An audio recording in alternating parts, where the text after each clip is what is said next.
Hi, I'm Andrew Kreisberg. I'm co-creator and executive producer of The Flash. And I'm Greg Berlanti. We're really excited. It's going to have some of the biggest special effects we've ever attempted. And then we have sort of a new way to introduce all sorts of incredible villains. So we couldn't be more pumped. Bad Team Flash is trying to stop Savitar. And these are the final moments. I remember Andrew Kreisberg coming to me and telling me how it would all kind of go down in the end. And I remember saying to him, that is so cool. Young girls and young boys everywhere are going to be thrilled with her being the one to kind of take that final shot at Savitar. All these months you were trying to save me from him. Look at that, I saved you. It's empowering. It's empowering that Iris, who's kind of been this damsel all season and kind of struggled with Savitar looming over her, she's the one that has the final say and his last breath. You ready for Team Flash to take down the bad guys again? The best episode we've done this year is the one I directed, episode 319, The Flash, Once and Future Flash. In that, there's this moment where we put our hands together and we do, remember? Let's do it for these people, ready? And Team Flash. Team Flash. Watching how excited Tom Felton, the person, got to play Julian Albert, the character, Team Flash. and how excited he was to be a member of Team Flash. It was one of the salient highlights of season 3 for me, watching this guy be excited about something we were doing together as a group. Did you see? No, wait, no! After my first episode, my manager's like, so how was it? I'm like, it was like amazing. You know, I was just like a schoolgirl. I was just beaming because the cast is amazing. The crew's amazing, everyone's so sweet, and I feel like everyone's so grateful for the opportunity to be telling this story and to be here working with one another. Visual 33, take one. Hey, Mark. I'm a fan. That was like episode 8 or 9 where I first went into the Cortex and everyone was like, I was like, oh my God, we're in the Cortex. We're in the Cortex. The energy is amazing, and they were so welcoming to me. And I was a little nervous, but they just, with open arms, welcomed me in, and that was really nice.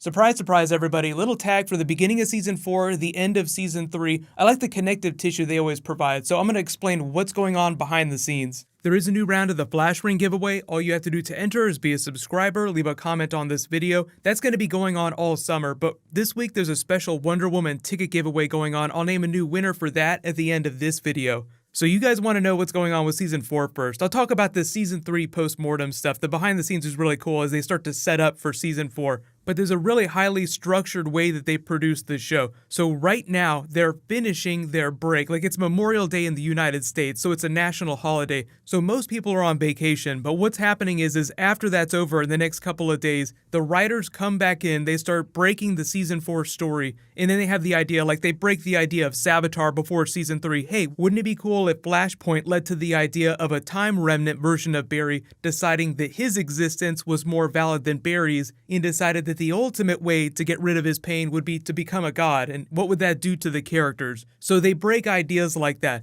So whatever the big theme of Season 4 is going to be, however Season 3 is going to change the characters, that's what they'll decide in the next couple of weeks. Then they'll sit down and start writing the scripts. Then they meet with the actors, they talk about their character arcs, so they break out the big story first. Then they break out character arcs like what's going to happen to Barry this season, what's going to be happening to Iris, what's going to happen to Tom Cavanaugh because we killed HR, are we going to bring back Harrison Wells from Earth 2 for the entire season? What's going to be happening to Julian? Is he going to stick around for the entire season just for Caitlin? And Caitlin is probably the biggest change because this will be the first season that we won't have somebody that's permanently on Team Flash at the end of the season and the beginning of the season. She said, I'm going to go off and figure my stuff out. She'll be back. Oh yeah, for sure. She will definitely be back. But I totally love all of the time jump theories that you guys are throwing at me. So if you don't watch The Walking Dead, they've been talking about how there's going to be a jump in time between this season and the next season. And wouldn't it be crazy if The Flash did something like that, like they picked up at the beginning of Season 4, and it's 5 years later,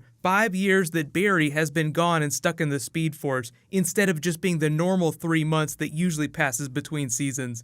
So while that is completely intriguing, there's no evidence to support that they're actually going to do that. So do think about that though, because in the comics, what happened after Barry died is that Wally West was the Flash for many, many years, almost 20 plus years before they brought Barry Allen back. Mid-80s Crisis death to early 2000s Jeff Johns rebirth and the official return of Barry Allen.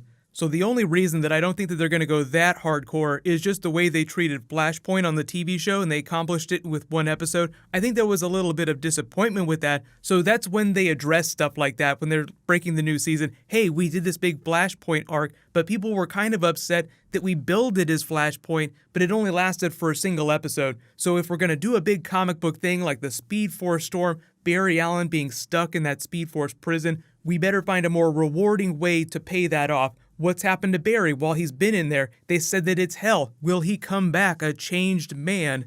That's actually the more important thing. And then what'll happen is a couple weeks before Comic-Con, sometime in June, they actually start shooting that first episode. If you remember, way back to the beginning of season 3, we actually started seeing pictures of them on set. We started seeing Instagram posts. We saw a lot of the photographers that camped the set posting pictures of the rival. Everyone's like, oh my God, is this the new big bad? And there's Wally West in the Flash costume. What's going on? It was crazy. Even the producers came out and they're like, no, this is the rival. Savitar, the big villain, won't make his appearance for a while.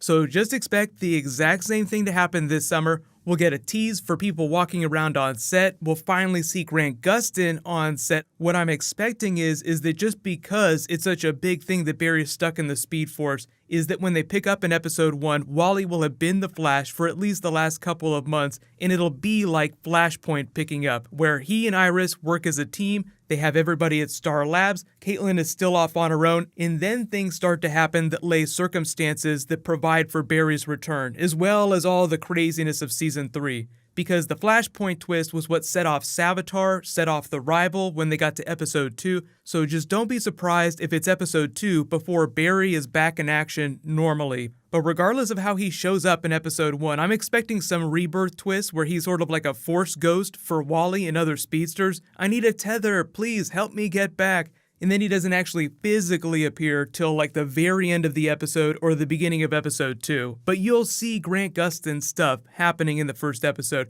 There will be almost 0 episodes of The Flash in its entire run where you never see or hear Barry Allen. But I have got a surprising number of questions this week about whether or not Grant Gustin is leaving the show. No, that's not how the CW shows work. He's a series regular. He signed a contract for 7 seasons, just like Stephen Amell did. So whatever might come after that, who knows? But until then, he is going to be around for the long haul.